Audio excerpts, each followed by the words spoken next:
महीनों में कुल 24 और अधिक मास नौंद में 2 एकादशियां होती हैं। इस तरह से 26 एकादशियां होती हैं। उनके नाम मैं कहता हूँ, आप लोग सावधानी और सुनिए। प्रेम पूर्वक उत्पन्न मोक्षा, जो ये 26 अपने एकादशी होती हैं। हाँ, इनके नाम उत्पन्ना, मोक्षदा, सफला, पुत्रदा, षष्ठदिता तथा विजया, आमलकी, पाप मोचनी, कामदा, वरुतनी, मोहिनी, अपरा, एक निर्जला एकादशी जो सभी एकादशियों सबसे बड़ी बताई जाती है। योगी देवाशनी, पतिव्रता, पुत्रदा, अजा परिवर्तन इंद्रा और पाप कुशल रमा, देवदानी, ये 12 महीनों में 24 एकादशियों के नाम हैं होती हैं। ये सब नाम के अनुसार फल देने वाली होती हैं। इनकी कथा सुनने के लिए फलों की अच्छी तरह ज्ञान से हो जाती हैं। यदि एकादशी का व्रत तथा उद्दपन शक्ति ना हो तो उनके नाम से कीर्तन करने की शीघ्र फल की प्राप्ति होती है। जो ये सबसे बड़ी एकादशियों में सबसे निर्जला एकादशी बताई जाती है। इसका एकादशी का व्रत नहीं रहते तो भजन कीर्तन से भी बड़ा भाव फल मिलता है। ये ज्येष्ठ शुक्ल पक्ष की एकादशी व्रत है। भीमसेन बोले, हे महायुद्ध पितामह, मेरी बात सुनो। युधिष्ठिर, कुंती, द्रौपदी, अर्जुन, नकुल और सहदेव ये एकादशियों की कभी भोजन नहीं करते। एकादशियों को वे मुझसे नित्य कहा करते हैं कि भीमसेन, तुम एकादशी को भोजन मत किया करो। मैं उनसे कहता हूँ कि तात मुझे भूख सह नहीं जाती। मैं दान करूंगा और विधि पूर्वक केशव का पूजन करूंगा, परंतु बिना उपवास के लिए एकादशी का व्रत फल कैसे मिले? तो भीमसेन नवकुंती का पुत्र था।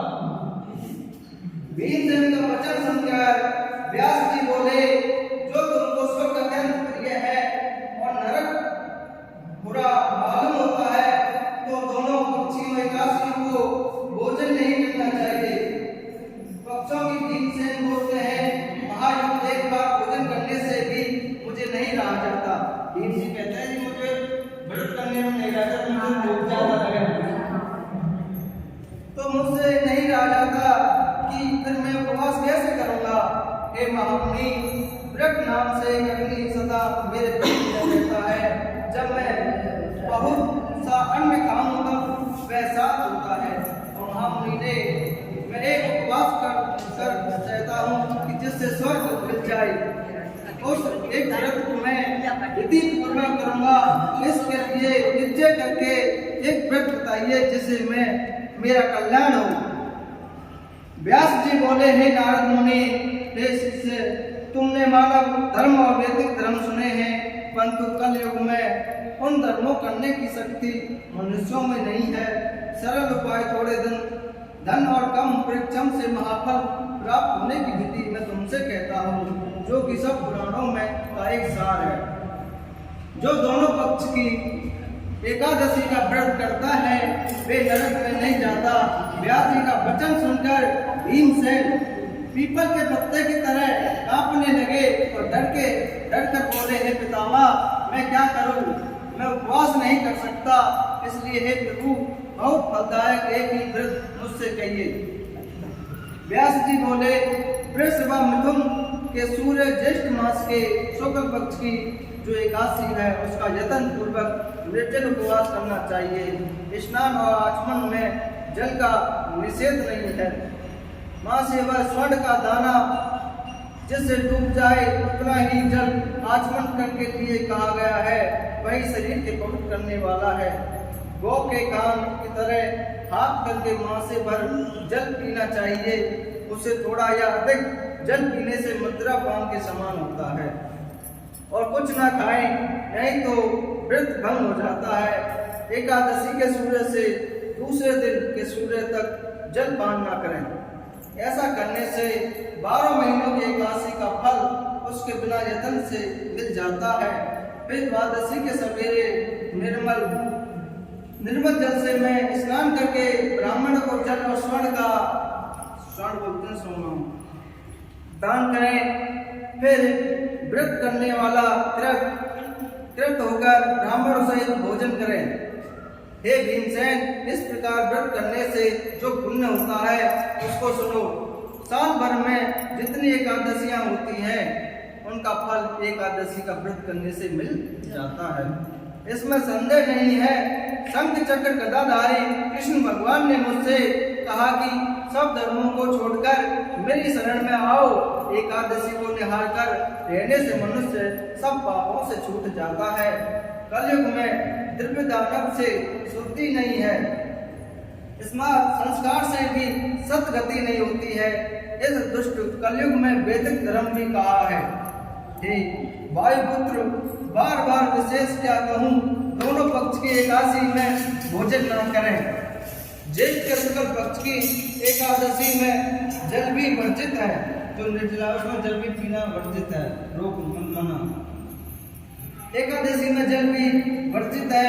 एक वृत्त इसका व्रत करने से जो फल मिलता है उसे सुनो। सब तीर्थों से जो पुण्य होता है और सब दान करने से जो फल होता है वो व्रत उधर वह फल एकादशी का व्रत करने से मिल जाता है। साल भर में शुक्ल पक्ष और कृष्ण पक्ष की जितनी एकादशी है उनका उपवास करने से धन धान्य बल आयु पुत्र आयुक्ता मिलते हैं और वे सब एकादशियों के व्रत करने से भी मिल जाते हैं। हे नरव्याप्य, मैं तुमसे सत्य कहता हूँ कि इतना व्रत करने से बड़े शरीर वाले भयंकर पीले रंग के दंड बादामधारी यम के दूत उसके पास नहीं आते हैं। जो एकादशी का व्रत करते हैं ना उसे यम दूत भी लेने नहीं आते हैं, बल्कि पीताम्बर धारी हाथ में चक्र लिए हुए सुंदर विष्णु के पार्षद उसके पास आते हैं। अंत में समय में उसके मनुष्य को विष्णु लोक में ले जाते हैं। इसलिए यत्न पूर्वक जो एकादशी की मृत्यु हो जाती है वो विष्णु लोक में जाता है, मोक्ष की प्राप्ति करता है। इसलिए यत्न पूर्व निर्जल व्रत करना चाहिए। फिर जलदान और गौदान करने से मनुष्य सब पापों से छूट जाता है। और जगन में सबको सुनकर पांडवों ने इस व्रत को किया, उसी के भीमसेन ने इस निर्जल एकादशी का व्रत किया, तभी से इसका नाम भीमसेनी विख्यात हो गया। और हे भूपाल, इसी प्रकार सब पापों को दूर करने के लिए तुम भी यत्न पूर्वक इसका व्रत और भगवान की पूजा करा करो। हे अनंत, हे देवस, मैं आज आपका निर्जल व्रत करूंगा और दूसरे दिन भोजन करूंगा। इस मंत्र को पढ़कर सब पापों को दूर करने के लिए इंद्रियों को वश में करके श्रद्धा पूर्वक व्रत करें। स्त्री अथवा पुरुष ये समूह व मंदराचल पर्वत के समान भी पाप और हो तो एकादशी के प्रभाव से भस्म हो जाते हैं। हे नारी, जब दान और गौदान न कर सके तो कलश में वस्तु लपेटकर स्वर्ण दान करें, जो उसमें ही दान का नियम करता है कि उसको हर एक है करोड़ फल स्वर्ण दान का फल मिलता है। एकादशी के दिन स्नान दान जाप होम जो मनुष्य करता है वह सब अक्षय हो जाता है। कृष्ण जी ने कहा, हे राजन, जिसने निर्जल एकादशी का विधि पूर्वक उपवास किया है उसका ही धर्म में व्यक्त प्रयोजन है। व्रत करने वाला लोक को जाता है, वैकुंठ को जाता है। हे कुरुश्रेष्ठ, जो एकादशी दिन स्वर्ण अन्न वस्त्र का दान करता है वह अक्षय होता है। एकादशी के दिन जो अन्न खाता है वह पाप होता है। इस लोक में वह चांडाल होकर मरने के बाद बुरी गति पाता है। जो ज्येष्ठ मास के शुक्ल पक्ष में एकादशी का व्रत करके दान करेंगे और परम पद की प्राप्ति होती है, जिनमें निर्जला एकादशी का व्रत किया है, वे ब्राह्मण हत्या, मद्रा, चोरी, गुरु के बैर, मिथ्या भाषण, इन सब पापों से दूर हो जाता है। हे कांते, निर्जला एकादशी के दिन श्रद्धा से नियम के युक्त होकर स्त्री पुरुष को जो विशेष कर्तव्य है उसे सुनो। जल साहिब भगवान का पूजन करें और गौदान करें अथवा गिरत धेनु का दान करें। अनेक तरह गिरत धेनु बोलते हैं गाय का घी, गाय घी का दान करें अथवा किसी मिष्टान की दक्षिणा देकर ब्राह्मणों को प्रसन्न करें। ब्राह्मण के प्रसन्न होने से मोक्ष देने वाले भगवान की प्रशंसा होती है। जिनसे इस व्रत नहीं किया हो उन मनुष्यों ने आत्माओं से द्रोह किया है। वे पापी दुराचारियों दुष्ट और निश्चय संदेह होकर सैकड़ों में दुराचारी में आ जाते हैं। जिन मनुष्यों ने शांति पूर्वक दान और भगवान का पूजन किया है उनके अपने समय 100 पीढ़ियों के पूर्वजनों से विष्णु लोक में जाता है। जो कोई उपवास करके रात्रि में जागरण करते हैं, निर्जला एकादशी के दिन अन्न गौ वस्त्र संशय आसन करके कमंड मंडल छत्र पात्र इनका सुपात्र को दान देते हैं, वे सोने के विमानों में बैठकर स्वर्ग को जाते हैं। जो कोई भी भक्ति से इस कथा को सुनते अथा कहते हैं, वे दोनों निश्चय संदेह होकर स्वर्ग को जाते हैं।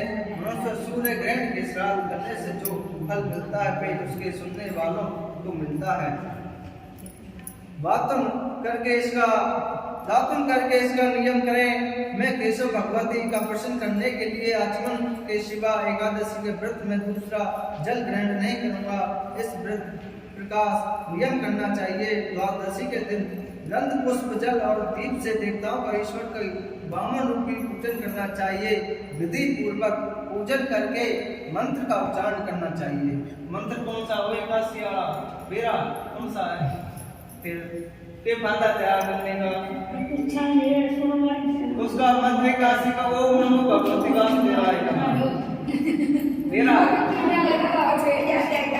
विधि पूर्वक पूजन करके मंत्र उच्चारण करें और देवताओं को ईश्वर को इंद्रियों के ईश्वर के संसार समुद्र से पार करके वाले जल से भरे हुए कलश को दान करने से उनसे परम गति दीजिए। ऐसा कहकर ब्राह्मण के लिए शक्ति के अनुसार कलश देना चाहिए। भीमसेन अन्न वस्त्र छत्र पुनः फल युक्त कलश देना चाहिए और भी दान देने चाहिए। जब और गौ का दान अवश्य करें।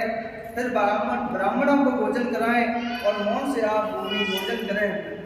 इसी प्रकार के जो पवित्र पापों को दूर करने वाली एकादशी का व्रत करता है वह सब पापों से छूटकर परम गति पद को प्राप्त होती है। बोल विष्णु भगवान की जय, बोल लक्ष्मी माता की जय। आज सोना नहीं है तो मैं एकादशी का व्रत में 1-2 घंटे भगवान का स्मरण करना है। ओम नमो भगवते वासुदेवाय नमः। इसका जाप ना है तो ओम विष्णु विष्णु विष्णु।